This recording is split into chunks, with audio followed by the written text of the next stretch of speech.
The massive hall of the Galactic Council buzzed with whispers and poorly hidden laughter.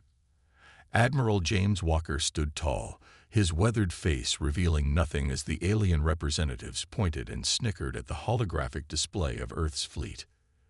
This is what humans consider a military force. The Drac representative's translator couldn't hide the mockery in his tone. His scaled skin glistened under the bright lights as he gestured to the images. 26 capital ships and a handful of support vessels. My species' children play with more impressive toys. Walker remained perfectly still, hands clasped behind his back. His gray eyes tracked the reactions around the circular chamber, where 57 galactic civilizations sat in judgment of Earth's application for full council membership. The hegemony delegate, General Orcs, rose from his seat. His species stood nearly 8 feet tall with metallic blue skin that seemed to absorb light. The hegemony controlled nearly a third of known space and possessed the most feared military force in the galaxy. Esteemed council members, Torx began, his deep voice echoing through the chamber. While we welcome cultural exchange with these newcomers, I must question the wisdom of granting full membership to a species that clearly cannot defend its own interests, let alone contribute to collective security. More laughter rippled through the chamber. Walker felt Lieutenant Bell shift uncomfortably beside him. "Stay steady," Walker whispered without moving his lips. The council leader, a being of swirling light contained in an environmental suit, raised her appendage for silence. "Admiral Walker, would you care to respond to these concerns?" Walker stepped forward, his simple blue uniform standing out among the ornate dress of the alien delegates. "Earth thanks the Council for its consideration. We understand our fleet may appear modest by your standards. Humans are still learning the ways of interstellar civilization." This humble response triggered another round of barely contained laughter. The hegemony general made a dismissive gesture. "Learning? Your species will be extinct before the lesson is complete. The void is not forgiving of weakness." Walker smiled thinly. "We have always been quick students, General." Later, as Earth's delegation returned to their temporary quarters, Lieutenant Bell couldn't contain her frustration. "They're treating us like children. Did you see how that hegemony general looked at our ships? Like they were toys." Walker poured himself a small measure of whiskey from a flask bearing Earth's new united flag. "They see exactly what we want them to see, Lieutenant." Commander Davis, Earth's tactical officer, pulled up a secure holographic display. With a few gestures, he revealed a very different set of schematics. Ships unlike anything shown to the Council. "The Phantom Fleet remains undetected," Davis reported. "All 20 stealth carriers and their complements are in position, cloaked and waiting. The modular defense systems are fully operational but dormant." Walker nodded. "And the hegemony?" "As predicted, sir. Their intelligence vessels have increased surveillance of our system by 300% since our application. They're scanning for weaknesses, cataloging our primitive defenses."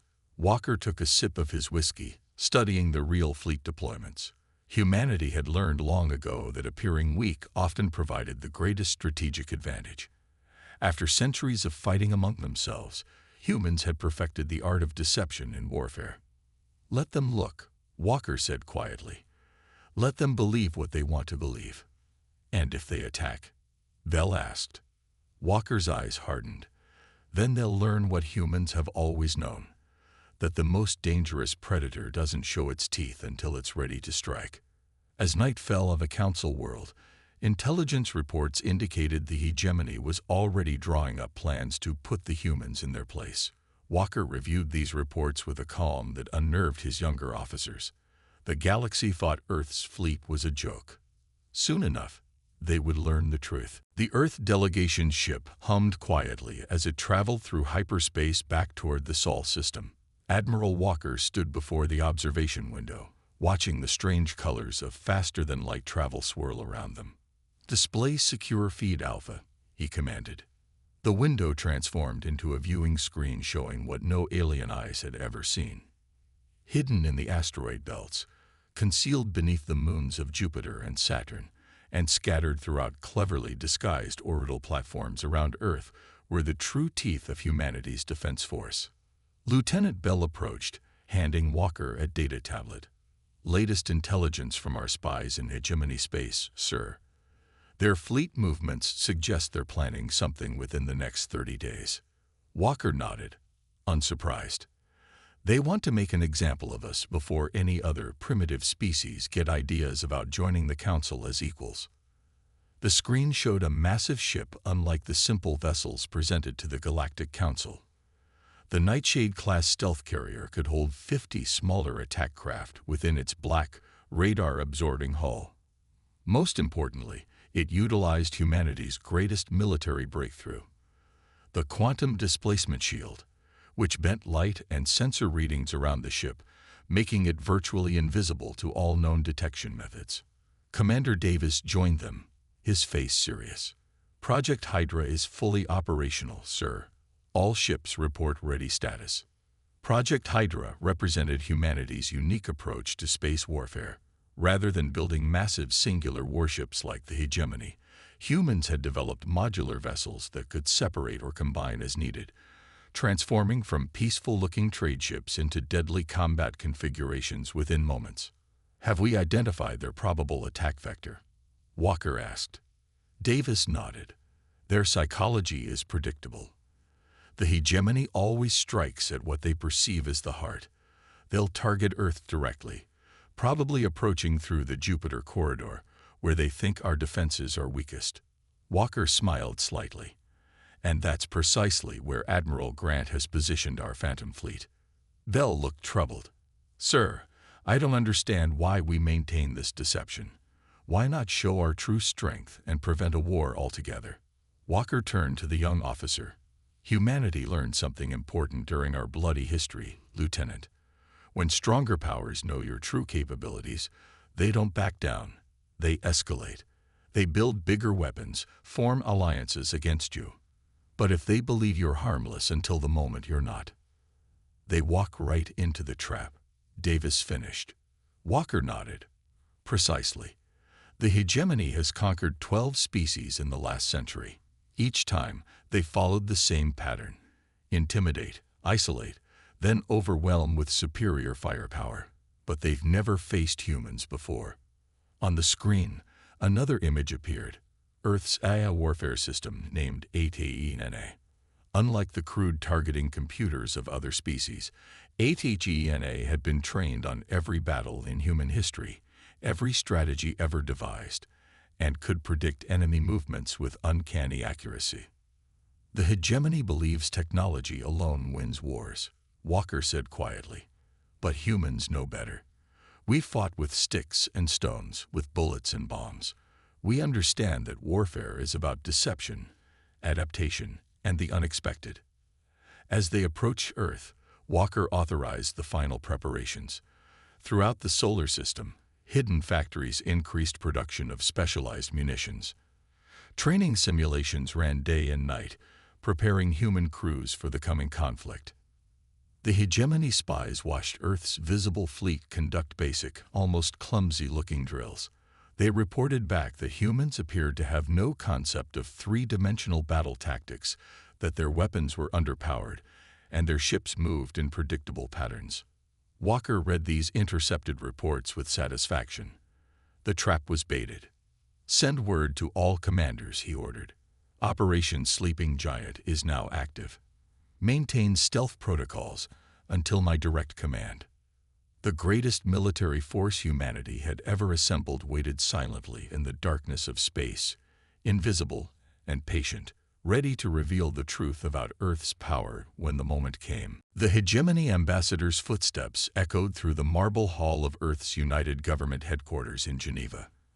Ambassador Krell moved with the arrogant confidence typical of his species, flanked by 2 guards whose armor gleamed under the lights. President Morgan waited at the end of the hall, standing calmly with Admiral Walker at her side. "Ambassador Krell," President Morgan greeted with practiced diplomacy, "this unexpected visit honors us." Krell didn't bother with pleasantries.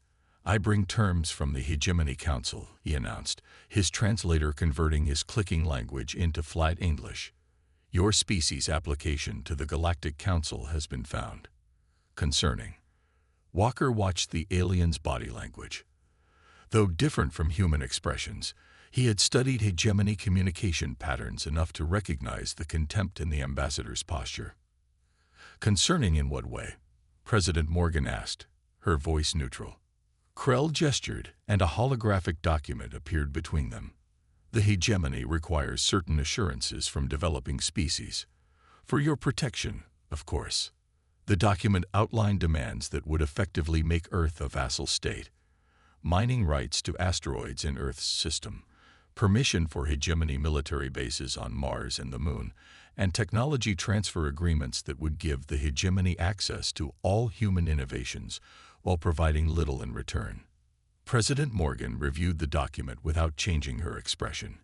"And if we find these terms unacceptable?" Krell's upper limbs twitched in what Walker recognized as amusement. "Then we would be forced to conclude that Earth harbors hostile intentions toward the galactic community. The hegemony would be obligated to ensure regional stability." After the ambassador left, Morgan, Walker, and the Security Council gathered in the hidden war room beneath the building. "They're not even being subtle about it," Defense Minister Jackson said, throwing the data tablet onto the table. "This is exactly what they did to the Talarians before taking their outer colonies." Walker nodded. "And the Novan Republic before that. The hegemony has refined this approach over centuries. Identify a weaker species, demand impossible concessions, then use refusal as justification for military action." President Morgan studied the tactical display, showing the positions of Earth's hidden fleet. "How much time do we have?" "Based on their fleet movements, less than 5 days," Walker replied. "They'd positioned 3 battle groups near the warp point at Neptune's orbit. Classic encirclement formation." Morgan turned to the communications officer. "Contact our allies among the younger races. Warn them discreetly.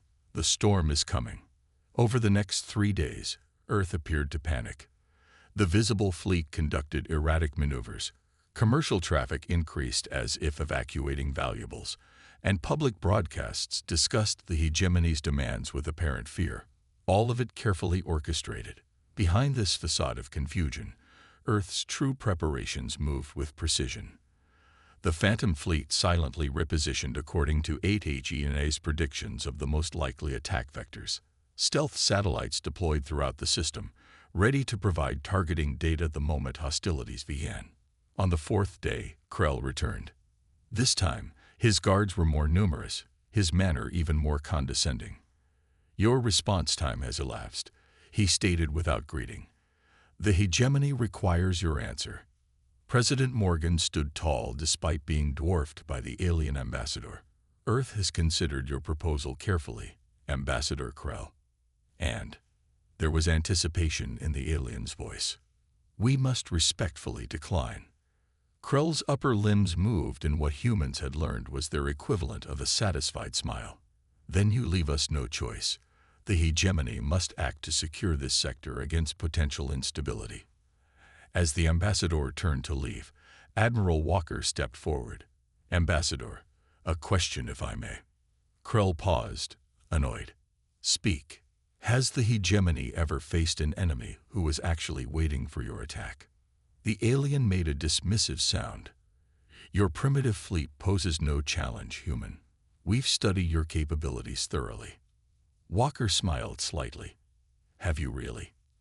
After Krell departed, President Morgan turned to Walker. "Send the code." Walker activated his secure communicator. "All commands, this is Admiral Walker. Operation Sleeping Giant is now in Phase 2. I repeat, Phase 2 is authorized." Throughout the solar system, hidden ships powered up their stealth systems, crews moved to battle stations, and ATENA began running final simulations. The storm was about to break, and the hegemony had no idea what was waiting for them in the darkness. The hegemony battle fleet emerged from hyperspace at the edge of Neptune's orbit. 57 warships, their hulls gleaming with the metallic blue of the Empire's colors, arranged in perfect attack formation.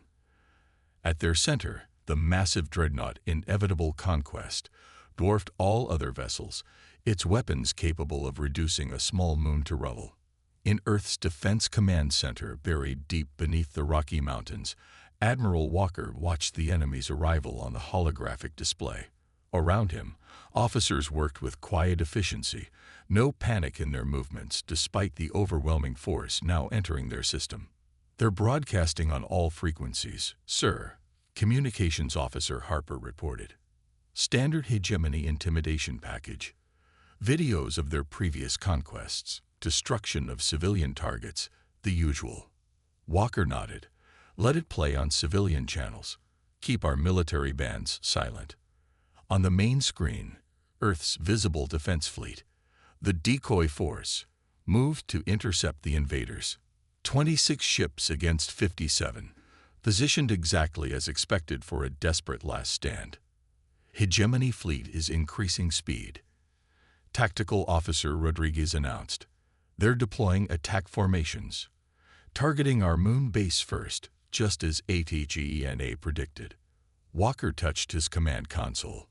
"All visible fleet units, execute protocol Valiant Stand." I repeat, Valiant Stand is now active. The small Earth fleet began evasive maneuvers that appeared amateurish and panicked to outside observers. The hegemony warships closed in, their superior weapons raining destruction on the human vessels. Within 30 minutes, half of Earth's visible fleet was crippled or destroyed. Fleet Admiral Orcs of the hegemony watched from his command throne aboard the Inevitable Conquest, mandibles clicking in satisfaction. "Pathetic," he commented as another human ship exploded. "I expected at least some challenge from these creatures." His second-in-command bowed respectfully. "They fight as predicted, Admiral. Their tactics are rudimentary, their technology inferior." Zorks gestured toward the blue-green planet now visible on their screens. "Prepare the bombardment of their major cities. Once they see their population centers threatened, they will surrender." Back in the Earth Command Center, President Morgan had joined Admiral Walker. Together, they watched as the hegemony fleet formed up for their final approach to Earth. "They're sending a demand for unconditional surrender," Harper said. "They're giving us 1 hour to comply before they target major population centers." Walker checked the tactical display one final time. The hegemony fleet had moved exactly where HFY had predicted, clustering their forces in a tight formation to maximize the psychological impact of their approach to Earth. "Perfect," Walker whispered. He turned to President Morgan. "Madam President." Morgan nodded, her face resolute. "Execute." Walker pressed his hand against the DNA scanner on his console. Authentication Walker Alpha 7 Thunderclap. "All Phantom units, execute Protocol Revelation." I repeat, Protocol Revelation is now active. Throughout the solar system, the impossible happened. Space itself seemed to ripple and tear as over 100 warships appeared from nowhere, surrounding the hegemony fleet in a three-dimensional cage of destruction. The human vessels were sleek, black, and unlike anything shown in Earth's official records. On the Inevitable Conquest, alarms blared as sensors suddenly detected massive energy signatures all around them. "Impossible," Zork shouted, rising from his command throne. "Where did they come from? How did they get past our scans?" His tactical officer was frantically checking readings. "Unknown stealth technology, Admiral. They're everywhere. They have us surrounded on all vectors." Walker opened a channel to the hegemony flagship. His voice was calm, almost conversational. "Fleet Admiral Zorks, this is Admiral James Walker of Earth Defense Force. I believe you were expecting our surrender. I'm afraid there's been a misunderstanding about humanity's capabilities." As he spoke, Earth's true fleet powered up their weapons systems, targeting locks appearing on every hegemony vessel. "Allow us to clarify the situation," Walker continued. "You have 1 hour to surrender your fleet. After that, we'll demonstrate what humans are truly capable of." Fleet Admiral Zorks stared at the tactical display in disbelief. Where moments ago his fleet had held total superiority, now they were completely surrounded. The human ships were unlike anything in hegemony records. Their hulls seemed to absorb sensor scans rather than reflect them, making targeting systems struggle to maintain locks. "This is some trick," Zorks hissed to his officers.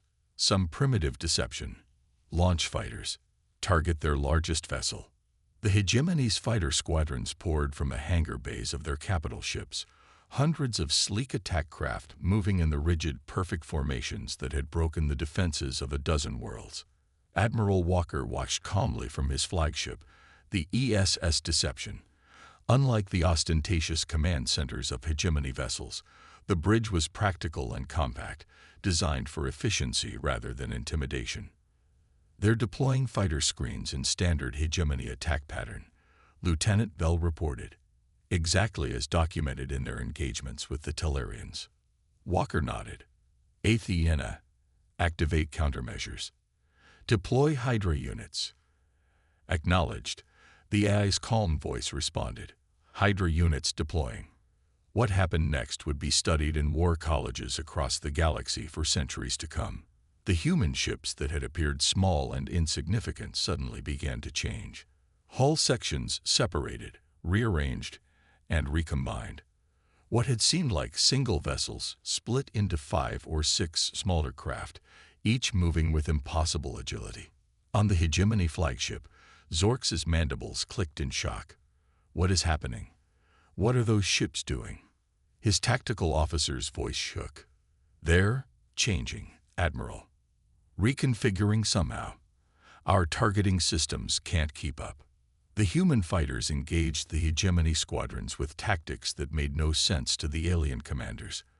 Where hegemony doctrine called for rigid formations and predictable attack vectors, the human craft flew in seemingly chaotic patterns, never where they were expected to be, striking from impossible angles.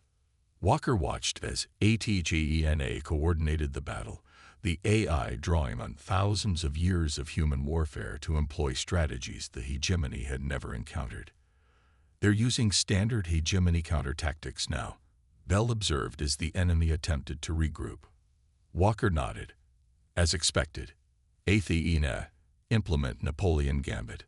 The human fleet's movements shifted again, appearing to create a weakness in their formation. The hegemony forces, trained to exploit any opening, immediately concentrated their attack on this apparent vulnerability. "They've taken the bait," Walker said quietly. "Execute." The trap closed. What had appeared as a weakness was actually a killing zone. Human ships that had been hiding in powered-down mode suddenly activated, catching the hegemony forces in devastating crossfire. Meanwhile, stealth bombers appeared directly alongside the largest hegemony vessels, launching targeted strikes against their propulsion systems. In the hegemony command center, chaos reigned. "Admiral, we're losing ships too quickly. They're using tactics we've never seen." Zorks slammed his clawed hand on the console. "Impossible. These are primitives. How are they predicting our every move?" On the ESS Deception, Walker received a transmission from one of his squadron leaders. "Admiral, we've disabled the propulsion systems on 32 enemy vessels. They're dead in space." Walker nodded. "Prepare boarding teams. I want their command codes and navigation data." He opened a channel to the hegemony flagship. "Admiral Zorks, your fleet is disabled and surrounded. You have 2 options. Surrender now, and your crews will be treated according to galactic convention, or continue this fight and be destroyed. You have 5 minutes to decide." The human admiral turned to President Morgan, who had been observing silently. "They never understood us," Walker said quietly. "They study our visible technology, but never grasped what makes humans dangerous." Morgan nodded. "They saw our bloody history as primitive. They never realized it taught us to master the art of war." Zork's reply came moments later, his once arrogant voice now subdued. "This is Fleet Admiral Zorks of the hegemony. We surrender to Earth forces." Walker allowed himself a small smile. "Excellent decision, Admiral. Welcome to a new understanding of humanity's place in the galaxy." Around the solar system, Earth's true fleet stood revealed at last, not as a joke, but as perhaps the most formidable fighting force the galaxy had ever seen. The news spread across the galaxy faster than any ship could travel. On 1,000 worlds, beings of every description gathered around communication terminals to watch the impossible footage. The mighty Hegemony fleet, pride of the most powerful empire in known space, limping back to their territory under escort by previously unknown human warships. In the Grand Chamber of the Galactic Council, the usual ordered proceedings had dissolved into chaos. Representatives shouted over one another, demanded explanations, or sat in stunned silence. The Drac delegate, who had laughed openly at Earth's fleet just weeks earlier, now sat frozen in his seat, scales pale with shock. The council leader struggled to maintain order, her light form flickering with agitation. "Please, esteemed delegates, we must approach this development with rationality." A small delegation from Earth entered the chamber. Admiral Walker led the group, walking with the same calm confidence he had shown when they had mocked him.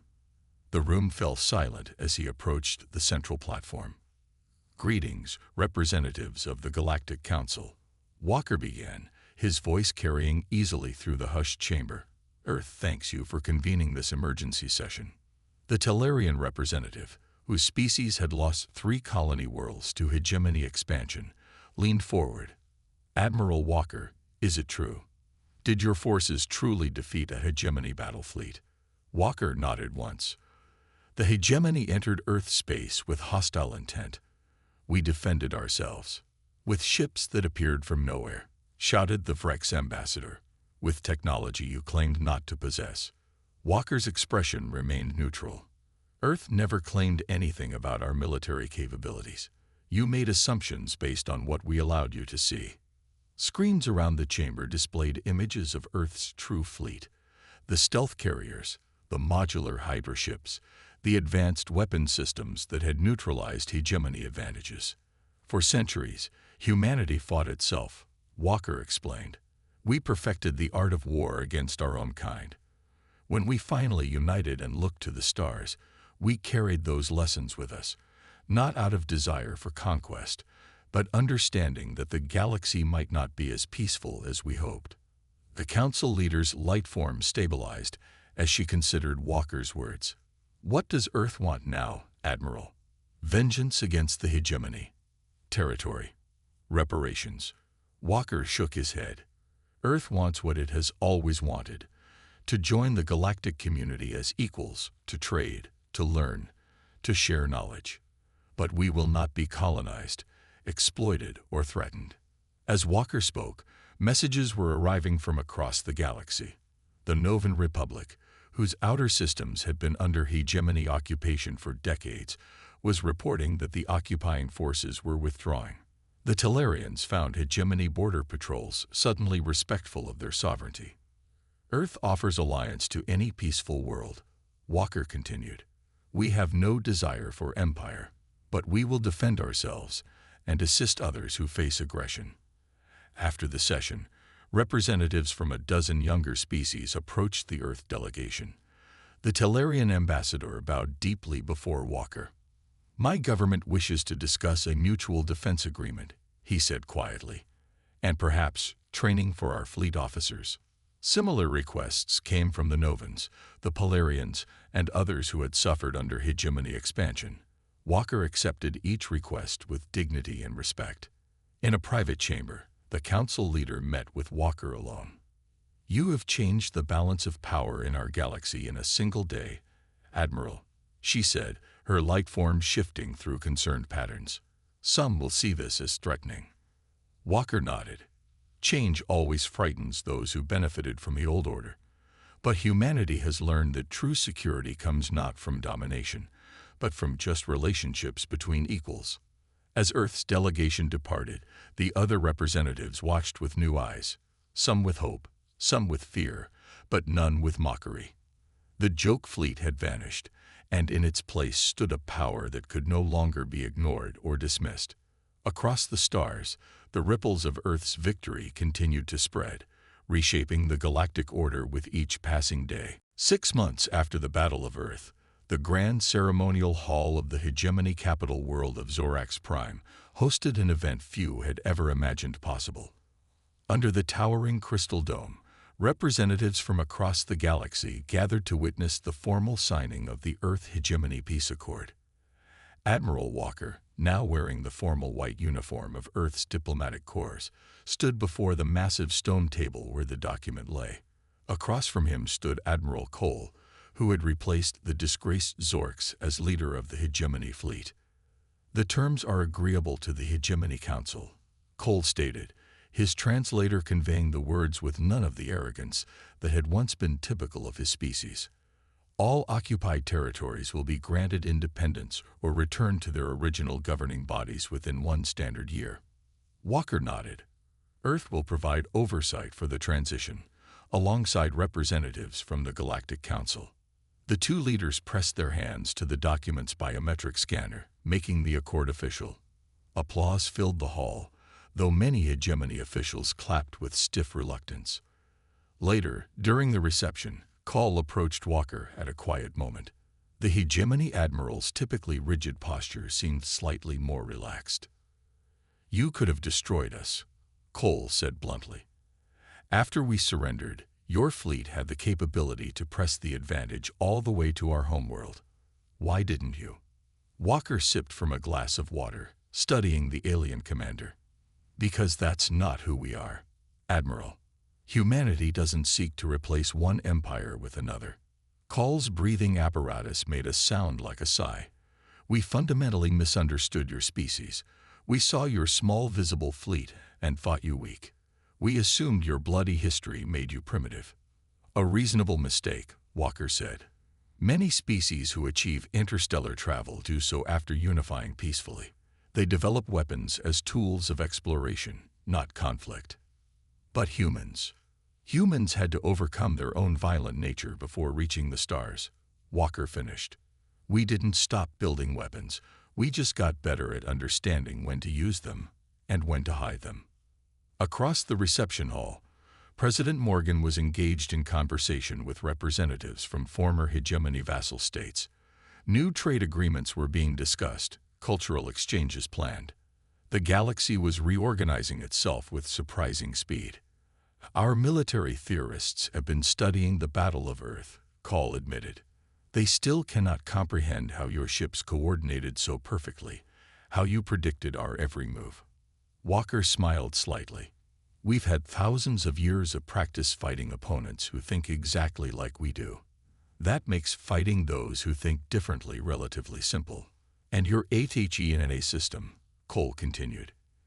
"Is it true it contains the distilled military wisdom of your entire species?" "Something like that," Walker acknowledged.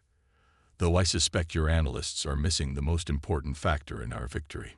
"Which was?" "That we didn't want to fight at all." Walker set down his glass. "Every human ship commander knew that victory meant not just surviving, but creating conditions for lasting peace. That's a powerful motivation." As the evening concluded, Walker joined President Morgan on the observation deck, overlooking the hegemony capital city. The massive urban sprawl glittered with lights beneath the 3 moons of Zorax Prime. "The diplomatic corps believes this peace will hold," Morgan said quietly.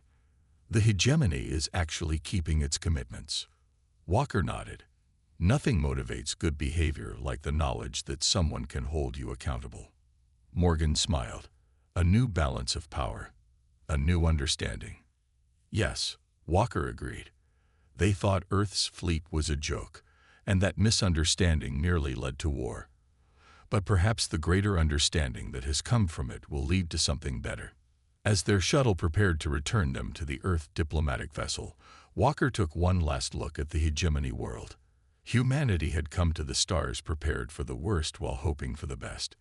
That careful balance of optimism and preparedness had served them well. The galaxy had learned the truth about Earth. Now they would learn the truth about human hopes for the future. A future where strength existed not to conquer, but to protect the peace that all species deserved.